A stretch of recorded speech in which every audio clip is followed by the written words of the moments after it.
व्यासपीठावर बसलेले महाविकास आघाडीचे सर्व मान्यवर नेते आणि जमलेल्या माझ्या देशभक्त बांधवांनो, भगिनींनो आणि मातांनो,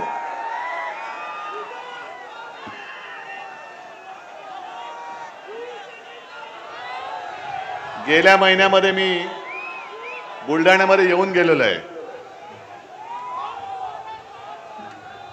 पण गेल्या महिन्यापेक्षा आज जरा उष्णता वाढले आणि ही उष्णता केवळ सूर्य तापले म्हणून नाहीये, जमीन तापले म्हणून नाहीये, तर या महाराष्ट्रातली जनता आता पेटलेली आहे म्हणून उष्णता वाढलेली आहे. मला एका गोष्टीचा नक्की अभिमान आहे की यापूर्वी देखील मी लोकसभेच्या प्रचारासाठी आलो होतो. प्रचंड सभा झालेल्या आणि आजच्या सभेकडे सगळ्यांचं लक्ष होतं की किती गर्दी होईल. पण अभिमान मी जो म्हणालो तो याच गोष्टीचा आहे की गेल्या वेळेपेक्षा जास्त गर्दी आज मला दिसते. आणि सगळे देशभक्त पक्ष एकत्र आलेले आहेत. काँग्रेसचा झेंडा आहे, कम्युनिस्ट आहेत, खेडेकर ताई आहेत, शेळके ताई आहेत, सगळेच आहेत. आणि उमेदवार कोण, कोणाला निवडायचं हा प्रश्न मी तुम्हाला विचारतोय. कारण एका बाजूला कोण आहे, कोण गद्दार, आणि हा गद्दार असा तसा नाहीये. तर ज्या शिवसेनेने त्यांना राजकीय जन्म दिला त्या आपल्या आईच्या कुशीवरती वार करणारा तो गद्दार आहे. आणि त्याच्या समोर तुमच्यावरती जे अन्याय करतात त्या अन्यायावरती वार करणारा आपला नरेंद्र खेडेकर उभा आहे. कोणाला मत देणार तुम्ही? कारण हा जिजाऊचा जिल्हा आहे. गेल्या महिन्यात मी आलो होतो, सिंदखेड राजाला गेलो होतो आणि ज्या जिजाऊनी एक तेज आपल्याला दिलं छत्रपती शिवाजी महाराजांच्या रूपाने, त्या मातेचा हा जिल्हा आहे. आणि त्या मातेच्या जिल्ह्यामध्ये भगव्याशी गद्दारी करणारी अवलाद आपल्याला आता शिल्लक ठेवता येणार नाही. तिला या मातीमध्ये गाडावीच लागेल, गाडावीच लागेल. जसजशा निवडणुका जवळ येत आहेत, एक काल परवाकडे पहिला टप्पा पार पडला पूर्व विदर्भातला. आणि यापूर्वी कधीतरी ज्या ज्या वेळेला माझ्या शेतकऱ्यांवरती संकट आलं, आता सुद्धा पाऊस कधी येईल माहिती नाही मला, पण ज्या ज्या वेळेला आपत्ती आली, आता गेल्या आठवड्यामध्ये सुद्धा अवकाळी झाला, तेव्हा कधीतरी नरेंद्र मोदी तुमच्या शेतीचे होते काय? आता ते फिरतायत, सगळीकडे फिरतायत. का फिरतायत? कारण रामरामा आमचा घ्यावा, आम्ही जातो आमच्या गावा. सगळ्यांना रामराम करण्यासाठी फिरतायत. रामराम पाहुणं, आता चाललो माझ्या गावा. म्हणजे त्यांना शेतकरी आत्महत्या करतायत. हा जो विदर्भाचा पट्टा आहे, मराठवाडा आहे, खास करून हा अमरावती महसूल, इथे शेतकऱ्याच्या जास्तीत जास्त आत्महत्या होत आहेत. कधीतरी या शेतकऱ्याच्या कुटुंबियांच्या अश्रू पुसायला मोदीजी तुम्ही आला होतात? अमित शहा तुम्ही आला होतात? त्या गद्दार घटनाबाह्य मुख्यमंत्र्यांना विचारतोय की तुम्ही कधीतरी या शेतकऱ्यांच्या अश्रू पुसण्याचं काम विचार तरी केला होतात?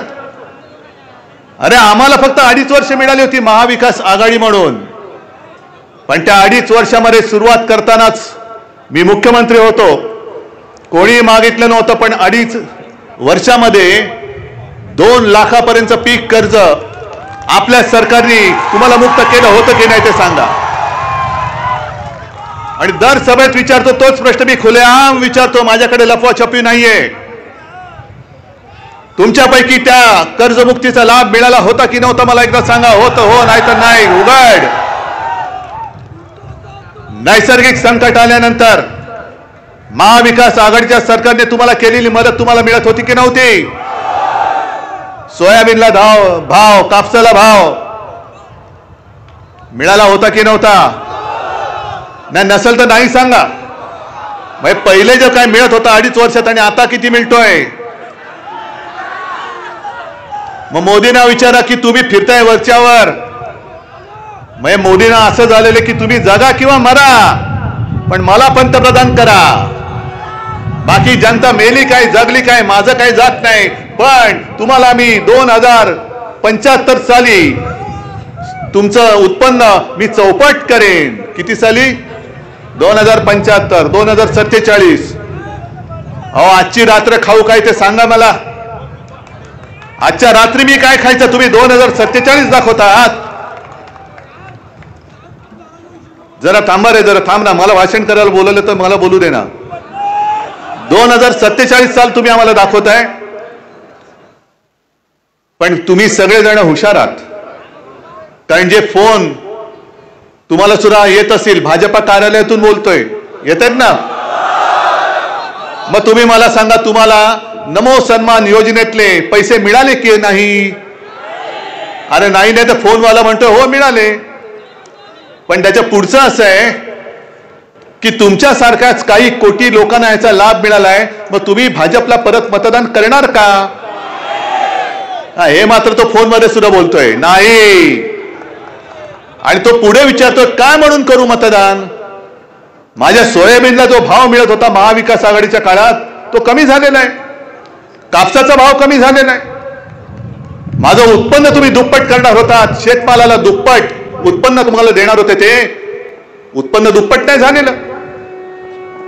अवकाळी येतोय, कधी दुष्काळ येतोय, कर्जाचा डोंगर माझ्या डोक्यावरती चढतोय. काय म्हणून मी तुम्हाला मत देऊ हे मला सांगा. नमो सन्मान योजनेचे पैसे मिळाले, ठीक आहे. किती मिळाले? 6,000. मग तो शेतकरी त्याला विचारतो, त्या महिलेला विचारतोय की अहो तुम्ही मला सांगा, आम्ही शेतकरी 1 लाखाचं खत विकत घेतो, बरोबर? साधारणतः वर्षाला किती तुमच्या पिकाप्रमाणे तुम्ही घेत असाल, पण 1 लाखाचं खत घेतलं तर 18% त्याच्यावरती जीएसटी लागते. किती टक्के? म्हणजे बरोबर बोलतो ना मी? मग 1 लाखाचं खत घेतलं तर जीएसटी किती झाली? 18,000. आणि तुम्हाला खात्यात किती देत आहेत? 6,000. म्हणजे मोदी बाबांच्या खिशात किती गेले? 12,000. मग तुमच्या खिशात हात घालून तुमचे 12,000 नेत आहेत आणि 6,000 तुम्हाला भीक म्हणून देत आहेत. नमो सन्मान. अशा माणसाचा सन्मान तुम्ही परत करणार? कशासाठी करायचं? या विदर्भामध्ये मला आठवतंय की आपलं सरकार असताना आपण उद्योगधंदे आणण्याचे प्रयत्न करत होतो. अगदी म्यानमध्ये सुद्धा आणि पश्चिम विदर्भामध्ये सुद्धा अगदी सिंचनाच्या कामासाठी गोसीखुर्द, मी स्वतः गेलो होतो. गोसीखुर्दमधनं पाणी पश्चिम विदर्भापर्यंत कसं आणायचं, नाग नदीचं सौंदर्यीकरण कसं करायचं. आपलं सरकार असताना कधी आपण हिंदू हृदय सम्राट शिवसेना प्रमुख बाळासाहेब ठाकरे समृद्धी महामार्गाचं काम बंद पडू दिलं नव्हतं. ना नागपूर मधली मेट्रो बंद पडू दिली, काही केलं नव्हतं. सगळं चालू होतं. अगदी आपली बोलणी चालू होती टाटा एअरबस सुद्धा नागपूरमध्ये किंवा विदर्भात आणायची. मग तुमच्या गावात जर का आले पंतप्रधान चुकून, कारण आता येतील, आपली सभा बघितलं ते नक्की येतील, यावंच लागेल. आणि तुम्हाला सुद्धा निरोपाचा रामराम त्यांना करावाच लागेल.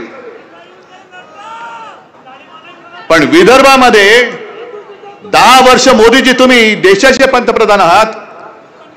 गेल्या 10 वर्षामध्ये 1-2.5 वर्ष आमच्या महाविकास आघाडीची सोडली तर जवळपास 7.5 वर्ष तुमचंच डबल ट्रिपल चौपल किती इंजिन लावायची ती लावा. त्या इंजिनातून धुराशिवाय काही निघालेलं नाहीये. पण किती उद्योग माझ्या विदर्भात आणले सांगा, आणि किती माझ्या शिकलेल्या सवरलेल्या विदर्भातल्या मुलांना मुलींना नोकऱ्या दिल्या त्याचा पहिला हिशोब द्या. म्हणजे तुम्ही ना शेतकऱ्याला खुश करत नाही, त्याचं काय करायचं तुम्ही करायचं.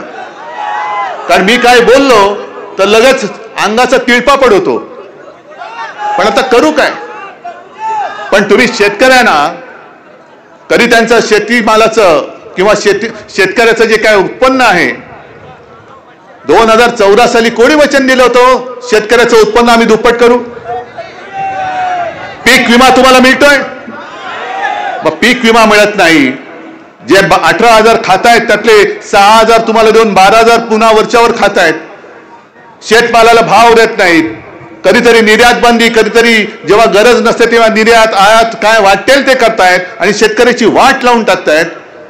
म्हणजे तुम्ही शेतकऱ्याला खुश ठेवू शकत नाही. तुम्ही सुशिक्षित जो माझा तरुण आहे तरुणी आहे तिला नोकरी देत नाही, गाव सोडून त्याला भटकावं लागतंय. बरं, विदर्भामध्ये उद्योग आणायचं तर विदर्भात नाही आणणार. उद्योग कुठे नेतात? म्हणजे माझ्या हक्काचं जे आहे, माझ्या महाराष्ट्राच्या हक्काचं आहे, माझ्या विदर्भाच्या हक्काचं आहे, ते तुम्ही त्याला देत नाही आहात. त्याला तुम्ही नुसती गाजर दाखवतात आणि संपूर्ण सगळे उद्योग धंदे तुम्ही गुजरातला घेऊन जातात. अहो मोदीजी, तुम्ही गुजरातचे पंतप्रधान नाही, संपूर्ण हिंदुस्थानचे पंतप्रधान आहात. आणि गुजरात बद्दल माझ्या मनामध्ये काही द्वेष नाहीये. आपला उद्या इंडिया आघाडीचं सरकार येणार म्हणजे येणारच, आपल्याला ते आणावं लागणार म्हणजे लागणारच आहे. पण इंडिया आघाडीचं सरकार आल्यानंतर सुद्धा जे गुजरातच्या हक्काचं असेल ते नक्की आम्ही गुजरातला दिल्याशिवाय राहणार नाही. गुजरात सुद्धा आमचाच आहे. पण गुजरातची समृद्धी होण्यासाठी तुम्ही माझ्या महाराष्ट्रामधल्या शेतकऱ्यांच्या आणि युवकांच्या तोंडातला घास हिसकावून जर गुजरातला भरवणार असाल तर याद राखा, तुम्हाला पुन्हा महाराष्ट्राच्या मातीमध्ये आम्ही पाय ठेवायला देणार नाही. का सगळे संतापून का पेटलेले, का उठलेत? 10 वर्ष आम्ही तुम्हाला दिली. 10 वर्ष आमच्या आयुष्यातली, अख्ख्या देशाच्या 140 कोटी जनतेच्या भविष्याची 10 वर्ष आम्ही तुम्हाला दिली. तुमच्या थापा ऐकत ऐकत 10 वर्ष निघून गेली. अजूनही त्याच्यावरती काही उत्तर देत नाही. आज तुम्ही काही काही शब्द आणि काही गोष्टी विसरून पण गेला असाल. नोटबंदी लक्षात आहे? काय तुम्हाला फटका पडला नव्हता? रांगेमध्ये तुम्ही उभे राहिले होते का? यांचे मित्र, सुटाबुटातले मित्र उभे राहिले होते, तुम्ही राहिला होतात. मग सगळं अंगावरती येते म्हटल्यानंतर रडून कोण बोललं होतं? मुझे सिर्फ 100 दिन दे दो, बाद में आप जो बोलेंगे वो सजा मंजूर है. कोण बोललं? मग आता ज्या तारखेला नोटबंदी जाहीर झाली ती तारीख आठवा आणि आजपर्यंतचे दिवस आठवा की मोजा. जवळपास 2,700 पेक्षा जास्त दिवस होऊन गेले. त्याच्यात त्यांचे 100 दिवस कधीच होऊन गेले. पण नोटबंदी नंतर जे काय तुम्हाला मिळणार होतं अजून कुठे गेलं ते? मोदी की गॅरंटी म्हणे, मोदी की गॅरंटी. कसली गॅरंटी? गॅरंटी यांची हीच आहे.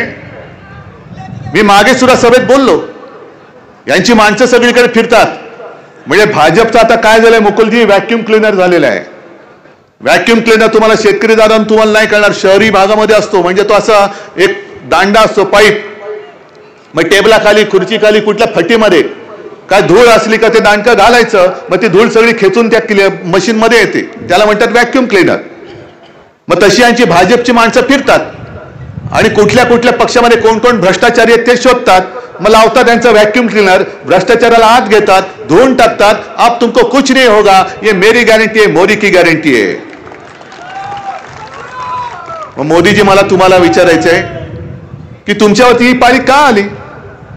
आज ठीक आहे, माझ्यासोबत काँग्रेस आहे, राष्ट्रवादी आहे, कम्युनिस्ट आहे, संभाजी ब्रिगेड, सगळे सगळे आहेत, महाविकास आघाडी आहे. पण गेल्या वेळेला तर आम्ही तुमच्या सोबत होतो. एक शिवसेना म्हणून आम्ही सोबत होतो. शिवसेना सोबत होती त्यावेळी तुम्ही महाराष्ट्रामध्ये प्रचाराला किती वेळा आला होतात? 2, 3, 4 सभा जास्तीत जास्त घेतल्या असतील. पण आज तुम्हाला प्रत्येक जिल्ह्यात जावं लागतंय, दारोदारी भटकावं लागतंय, मतांची भीक माझ्या महाराष्ट्राकडे मागावी लागते. कारण तुम्ही आजपर्यंत कोणी केलं नाही ते पाप गद्दारांकडनं करून घेतलं. ते म्हणजे छत्रपती शिवाजी महाराजांच्या भगव्याला कलंक लावण्याचं पाप तुम्ही तुमच्या गद्दाराच्या माध्यमातून केलं. उद्धव ठाकरे संपवलात ना तुम्ही. संपूर्ण मोदींपासून शहांपासून देशातला संपूर्ण सगळा भाजप आज माझ्या अंगावर येतोय. उद्धव ठाकरे. अरे एक साधा माणूस त्याचा पक्ष चोरला, त्याचं चिन्ह चोरलात, वडील चोरायचा प्रयत्न केलात, पण अजून जनता तुमच्या सोबत येत नाही. त्याला मी काय करू? तुमचं पाप आहे ते. संपवताय ना उद्धव ठाकरेला, संपलाय ना उद्धव ठाकरे, मग का महाराष्ट्रामध्ये येत आहे? सोडून द्या. नकली शिवसेना म्हणे माझी नकली शिवसेना, ही बघा नकली शिवसेनेचा असली दणका तुम्हाला येत्या निवडणुकीत दाखवतो. ही नकली शिवसेना म्हणता या देशभक्तांना आणि हे जे भगवे आहेत याच शिवसैनिकांनी मोदीजी तुम्हाला गेल्या वेळेला एकदा नाही 2 वेळा पंतप्रधान पदी बसवण्यासाठी मरमर मेहनत केली होती, घाम गाळला होता, कष्ट केले होते, उन्हातानाची पर्वा केली नव्हती आणि सरळ आज तुम्ही त्यांना नकली हिणून देता. अरे नकली शिवसेना म्हणाला ती काय तुमची डिग्री आहे? तुमची डिग्री वाटली तुम्हाला की काही दाखवलं तरी चालेल? पण एक तर यांचा महाराष्ट्राची काही संबंध नाही आणि महाराष्ट्रामध्ये ज्यांनी छत्रपती शिवाजी महाराजांचा झेंडा हातामध्ये घेतलाय त्या शिवरायाच्या मावळ्याला तुम्ही नकली म्हणता. मोदीजी तुम्हाला याची किंमत या निवडणुकीत महाराष्ट्र तुमची जागा दाखवून दिल्याशिवाय राहणार नाही. आज आणखीन एका गोष्टीसाठी मी पत्रकार परिषद घेतली, बघितले का तुम्ही? काय विषय होता? जरा बोला ना जोरात,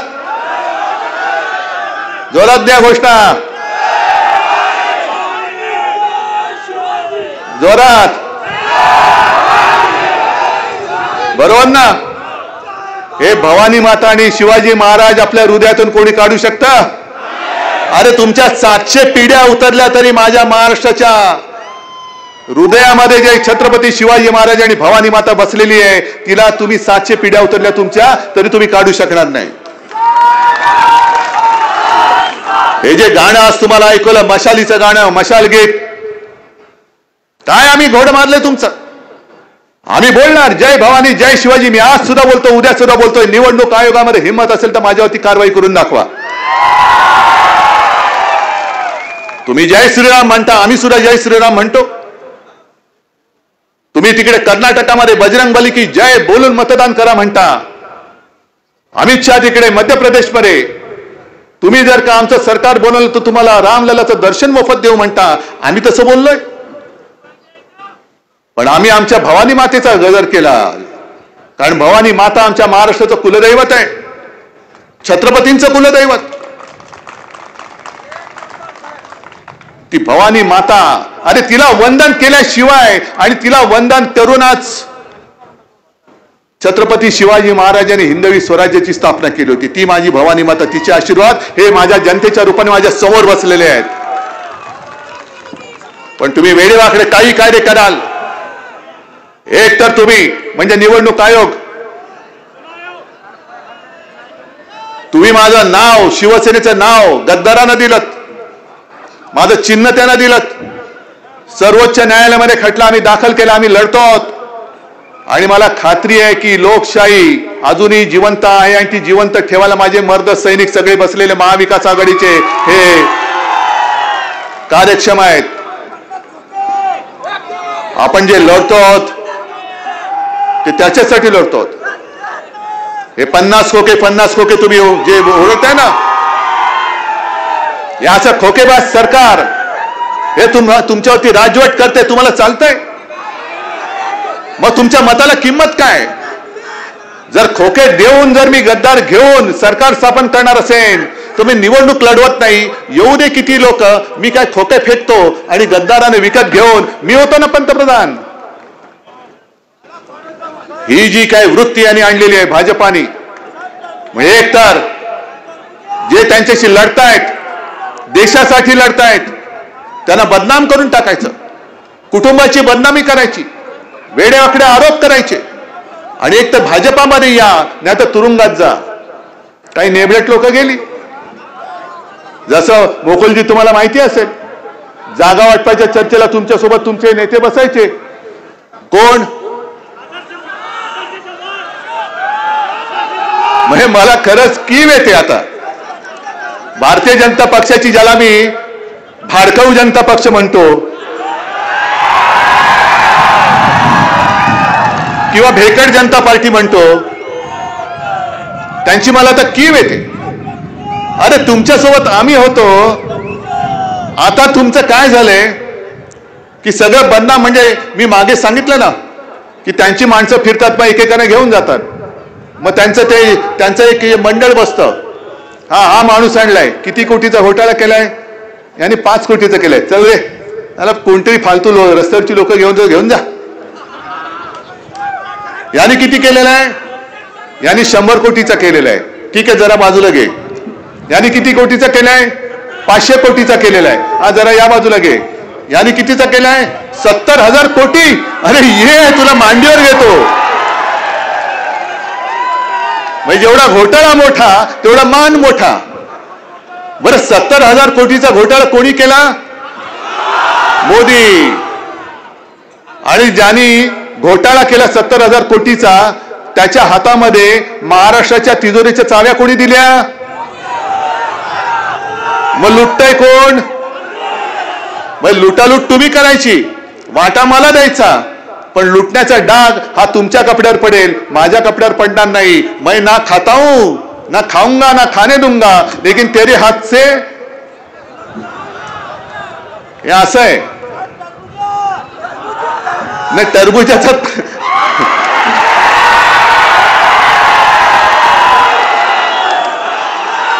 अरे तुम्ही टरबूज बोलला म्हणून मी टरबूज बोललो, पण मला कोणाबद्दल बोलताय ते माहिती नाहीये बाबा. मी मागे ज्याला फडतूस बोललो होतो तो,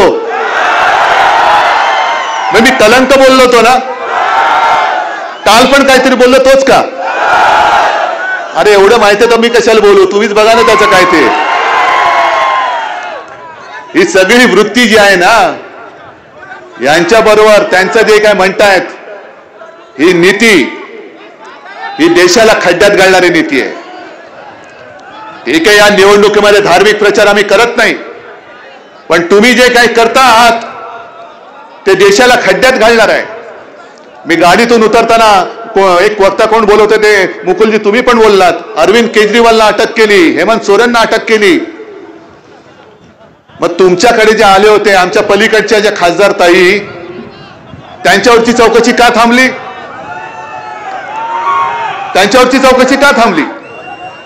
मला मोदीजींना सांगायचं आहे, मोदीजी जरा थांबा. मोदीजी तुम्ही जे भ्रष्टाचार म्हणून सगळीकडे गावोगावी ओरडत फिरतात, तुम्हाला ज्या आमच्या गद्दारताईंनी राखी बांधली, ती राखी बांधणारी तुमच्या पक्षात का आली. आणि दुसरी एक म्हण आहे की हातच्या कंकणाला आरसा कशाला, तर तुमच्या हातात जी राखी बांधले ना तीच तुम्हाला भ्रष्टाचाराचा आरसा दाखवते. मग तिच्यावरची चौकशी बंद. पण केजरीवाल तुमच्याकडे येत नाहीत, हेमंत सोरेन तुमचं ऐकत नाहीत, संजय राऊत तुमचं ऐकत नाही, म्हणून तुम्ही त्याला तुरुंगात टाकणार.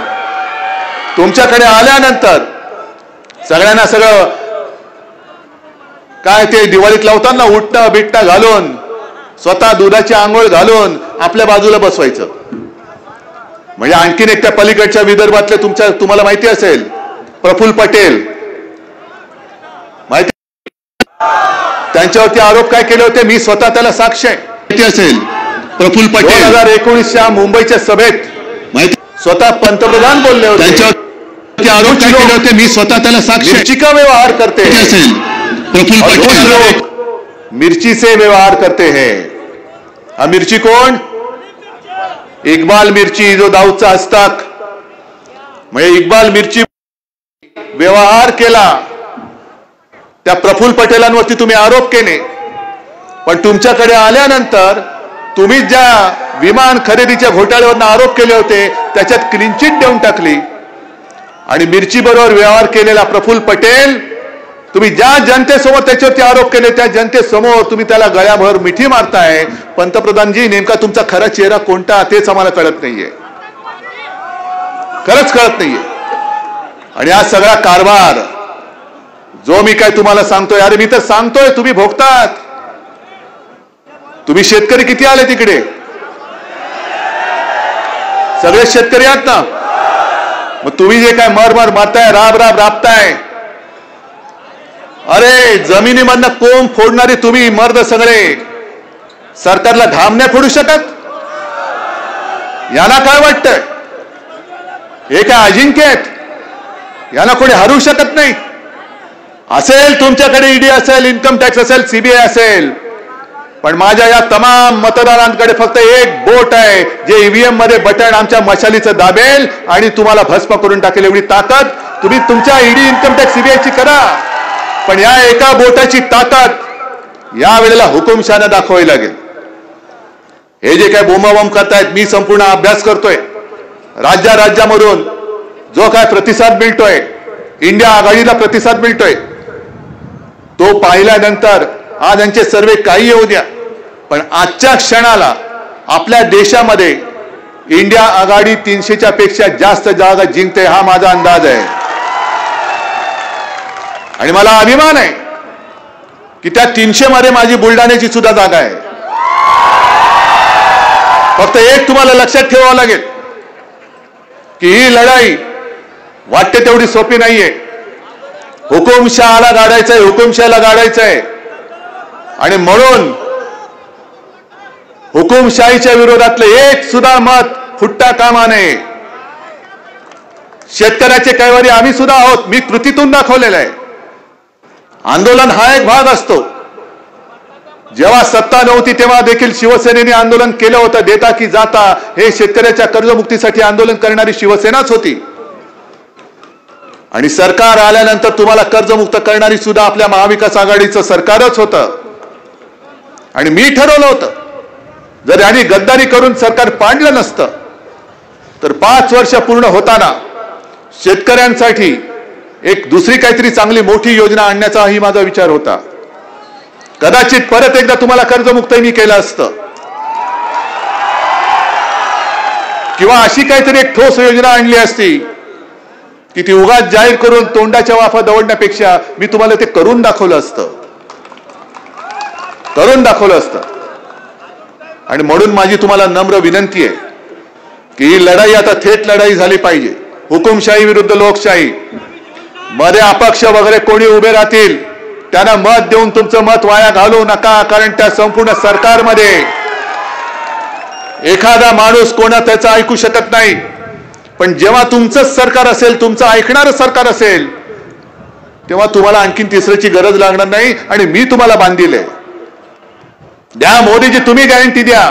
आणि उद्धव ठाकरे तुम्हाला वचन देतोय, जनतेला वचन देतोय. एका बाजूला उद्धव ठाकरेचं वचन आणि दुसऱ्या बाजूला मोदींची गॅरंटी. शेतकऱ्यांना आणि जनतेने तुम्ही ठरवावं तुमच्या विश्वासाचं काय आहे. मी तुम्हाला वचनबद्ध आहे. शेतकऱ्यांच्या हिताचं, सुशिक्षित बेरोजगारांच्या हिताचं, अगदी महिलांच्या सुरक्षिततेचं आणि गरिबांचं सुद्धा हे धोरण नुसतं आखून नाही सांगणार, तर आपलं इंडिया आघाडीचं सरकार आल्यानंतर त्या सरकारकडनं महाराष्ट्रामध्ये मी करून घेतल्याशिवाय राहणार नाही, हे मी तुम्हाला वचन देतोय. मग तुम्ही निर्णय घेतलाय पक्का? निशाणी काय नक्की? हा बुलढाणा इकडे मशाल आहे, अकोल्यात काय, अमरावती, यवतमाळ, सगळीकडेच जिथे जिथे आपल्या महाविकास आघाडीचे उमेदवार उभे आहेत, शिवसेनेचा आहे त्याचं मशाल आहे, काँग्रेस आहे त्याचा हात आहे, आणि राष्ट्रवादीचा आहे त्याच्यात तुतारी आहे. म्हणजे हातामध्ये मशाल घेऊन विजयाची तुतारी आपल्याला फुंकायची आहे. आणि मला खात्री आहे की नरेंद्रजी हे सगळे आपले मित्र, मला सगळ्यांना खास धन्यवाद द्यायचे, कारण शेळकेताई तुम्ही, खेडेकरताई तुम्ही सुद्धा इच्छुक होतात, पण त्यांच्याशी मी बोलल्यानंतर, या ना इकडे, या सगळे या, यांनी पण इच्छा व्यक्त केली होती. पण हुकुमशाही गाडण्यासाठी मी जो त्यांना शब्द दिला त्याच्यावरती विश्वास ठेवून त्यांनी नुसती माघार नाहीच घेतली, महाविकास आघाडीचा उमेदवार जिंकून आणण्यासाठी पुढाकार घेतलेला आहे. म्हणून तुम्हाला दोन्ही तिन्ही ताईंना मनापासून धन्यवाद देतोय. आणि खेडेकरजी, तुम्ही उमेदवार आहात, पण तुम्ही मला सांगायचं किती लाखाच्या मताधिक्याने त्याने निवडून देणार? गद्दाराचं डिपॉझिट जप्त करून आलं पाहिजे, देणार निवडून.